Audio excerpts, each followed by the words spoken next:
সুযোগটুকু পেয়েছি। হ্যাঁ, আস্তে আস্তে মা, তোমরা কথা বলো না।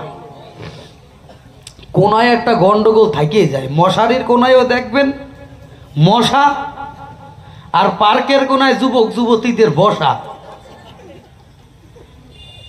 ঠান্ডা থাকবেন মায়েরা। আজকে বলভদ্র ভট্টাচার্য এবং গৌরাঙ্গ মহাপ্রভুর ভূমিকায় আলোচনা হবে।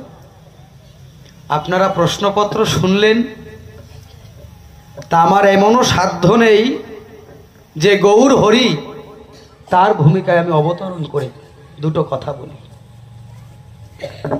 তবু নিয়ে এসেছি কবিগানের বায়না। আর ভূমিকা যখন দান করেছে বর্তমান মহাপ্রভু, তো না হলে হয় না। তা আমার বলভদ্র সব কটা কথা ভালো, প্রশ্ন যা মনে ছিল করে গেছে। আমি বাবার জন্মে এত প্রশ্ন শুনি নাই আর কি। 10খানা প্রশ্ন করে গেছে।